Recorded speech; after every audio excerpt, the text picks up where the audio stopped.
Hello, everybody out there. Welcome to a little video vinyl chat. I'll be doing a little video on these solo Beatle video releases. All solo Beatle, hopefully, sometimes Beatles from time to time. We'll see. Just going to catch up on the latest releases over the last couple months. Before we start, I just want to thank everybody for tuning in to our last few episodes. We had a lot of fun with some controversial discussions. Who was a bigger influence on John? Was it Paul McCartney or Yoko Ono? And we had a good time discussing that. Kenneth Womack came back for that, so that was fun to have him back. Our last episode before that was Hi Kit, how you doing?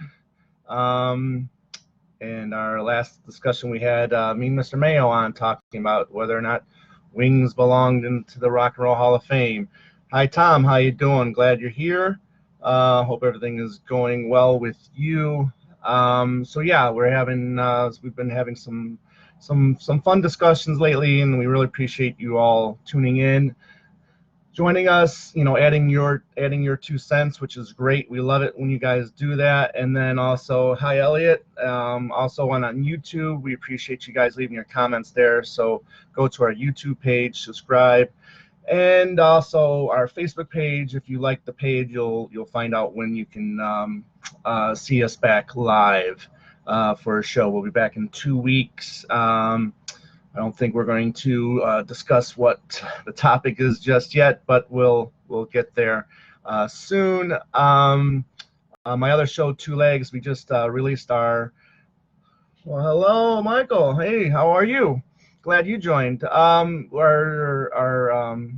other show, Two Legs, we just popped up our second to last episode of the season. So we had me and Mr. Mayo on that, and we had a fun discussion there, and it was a good time. So check that out on Podbean.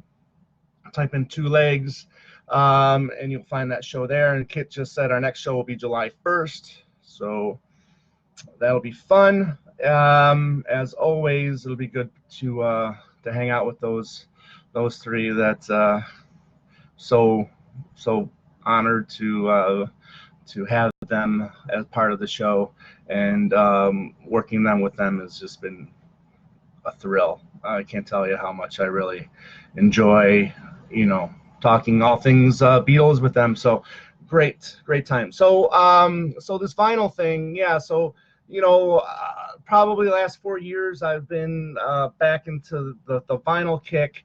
Born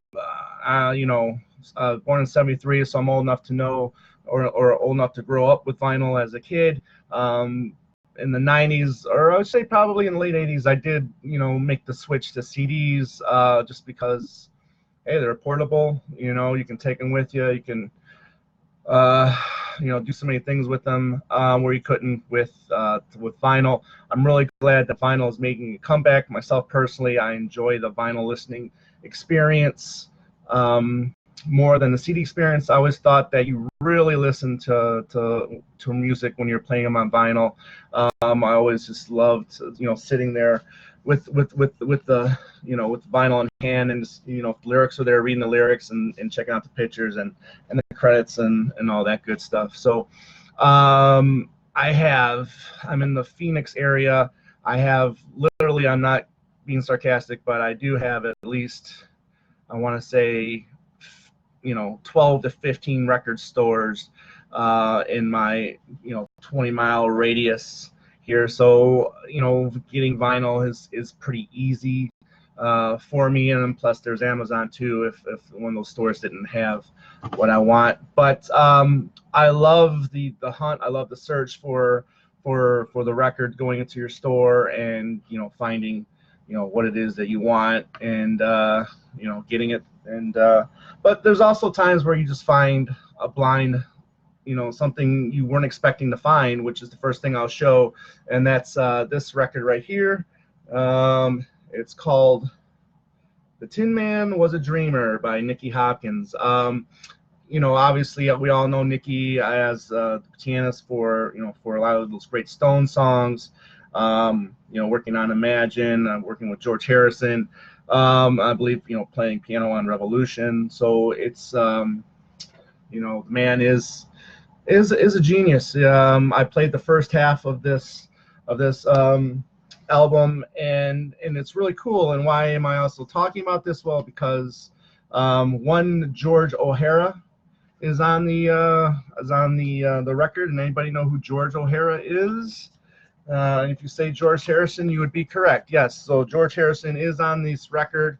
I believe he's on 4 tracks, and it's basically all slide guitar, which, you know, we all know he became famous for during his solo career. Another solo Beatle alum is on this as well, and that's our buddy Klaus Voormann, which, you know, again, the man is a bass genius. The guy just really plays to the song. His bass playing is beautiful on this record. If it's on YouTube, you can play it there. You know, if you do see it, you know, and if you're a record collector, I definitely recommend, you know, picking that up. So once again, Nicky Hopkins, the Tin Man was a dreamer. Good stuff. Next up, with the new releases. So I'm just gonna you know, show you the latest stuff from the last couple months. Not everything, but just a few things that maybe you might be interested in seeing. We all know about this guy right here. Yes, that is the Explorers edition of Egypt Station, the one of many. Hopefully the last. You know, if there, you know, are more songs, hopefully it'll come in a, you know, a box set in a few years from now, or an archive release, you know, whatever. But I definitely think that he should give this release a break now that there's, you know, umpteen copies of this release. Now this is again, this is a 3-disc set. This is not the color vinyl. This is just the regular black. I got it, was lucky enough to get it on the day it came out at my local record store, which I'll give them a plug right now. They're called Seer Records. There's, I want to say, 5 or 6 here in Arizona and 2 in Nevada, Las Vegas. If you live in Las Vegas or Nevada, definitely recommend checking out Seer Records. Or if you're in Arizona, you probably already know about Seer Records. So yeah, here's Egypt Station, the Explorers edition. Unfortunately, not a gatefold. It's just one thick sleeve. So all 3 records are there. There you go. And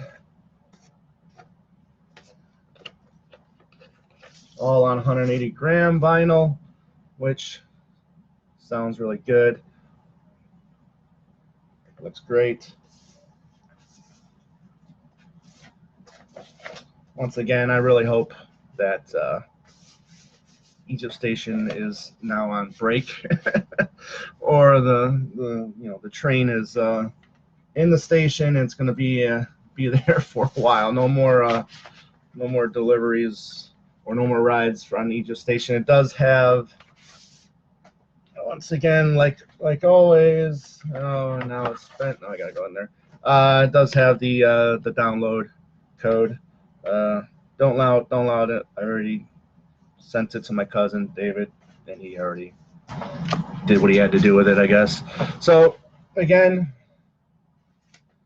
if you're a fan like I am of Egypt Station, I definitely recommend checking out the Explorers edition on vinyl, or just CD. Doesn't matter. I'm all in on this album. I love it. It's good stuff. I know it's not for everybody, but I'm all in. Secondly, I believe it was like late 90s, early 2000s, the CD of this came out, and I remember picking it up and listening to it and being a really big fan of it. A little later down the line, the DVD of it came out, and you really got to see, all the performances, which were just amazing. and we're talking about the Rolling Stones Rock and Roll Circus.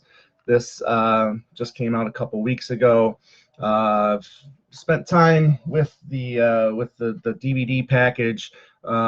They did have this in theaters back in April, and I got to see it in the theater as well. However, it wasn't great. It was, the image was blown up, so it did look a little blurry at times. So if you did get this, the DVD Blu-ray, it'll give you the option how to watch it. Would you want to watch it in widescreen, or do you want to watch it in its original version? I definitely recommend watching it in the original version. The blown up widescreen, it's kind of a little blurry from time to time, but sounds amazing. I learned about Taj Mahal from this. You know, I've never been the biggest Who fan, so if you want to throw tomatoes, go ahead and throw some tomatoes, but the Who have never really done it for me. However, they steal the show with this, with a quick one while he's away. It's, in my opinion, it's the best part of this special that was never released. I believe this was filmed in December of '68. So if it came out, I believe this would have been like the first, you know, Lennon solo, you know, live appearance, or not necessarily live, but just a solo gig that away from the Beatles, if not including How I Won the War. But performance-wise, it's also cool to see Tony Iommi as part of the Jethro Tull band before he became Black Sabbath. You know, that was pretty cool.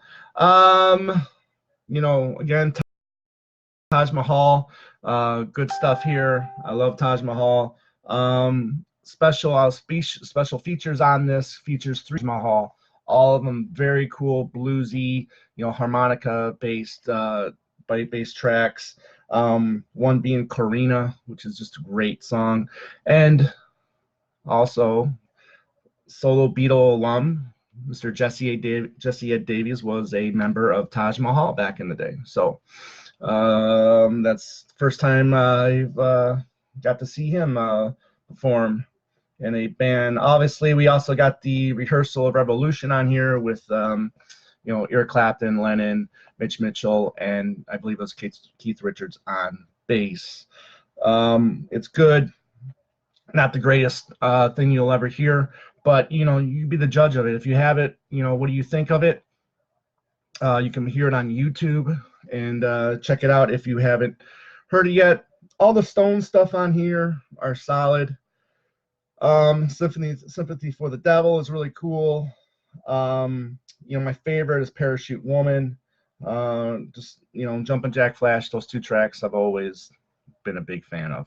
So again, this is a three record set, and obviously we've got pictures, and yeah, sorry for the glare. There's Lennon and Mick right there. It's Taj Mahal, Yoko, Dirty Mac. So pretty cool stuff. It's good. It's in sleeve and then in another sleeve. Pretty sturdy case, which is nice. You know, there you go on the vinyl. Great jet black vinyl. So pretty cool. Pretty cool. The vinyl I haven't had a chance to play yet. So looking forward to digging into this. So.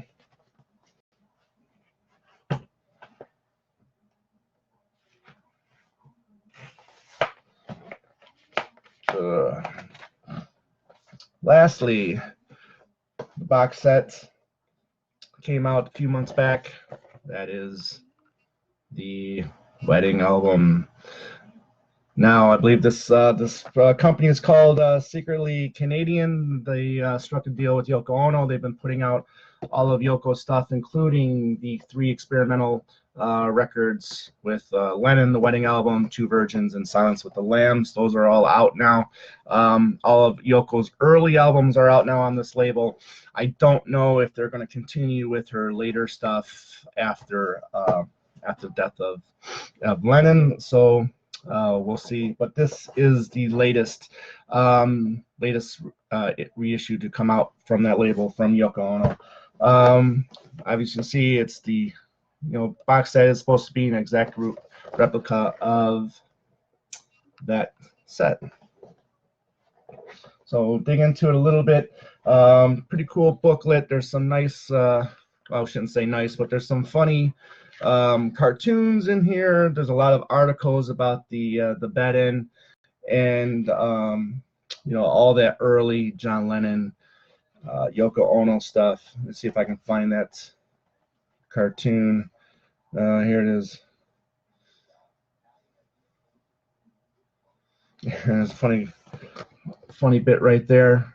If you can see it, I'll read it to you in a second. It says, "Now we're married, Yoko. It's all right to see each other with our clothes on." So, some good stuff.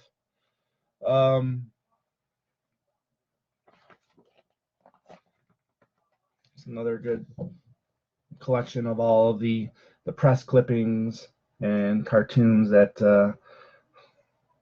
I'm sure they all appreciate were coming out back in the day, which I'd probably be not happy about. But they all took it on the chin. They all had a sense of humor, and it's all here for you guys to see. Again, we've got some posters. We got the piece of cake. The vinyl's really cool. It's a gatefold. So there's that. There's that. Open it up. And there's the bed-in. So that's really cool. But this is my favorite part here,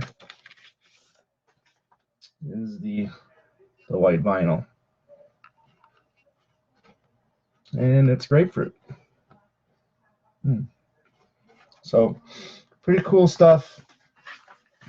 Now I know a lot of people out there just not a big fan of this stuff, and I can't say that I'm the biggest fan of this stuff as well. However, I do feel that everything that John, Paul, George, and Ringo were involved in should be available at all times for us to purchase if we so choose.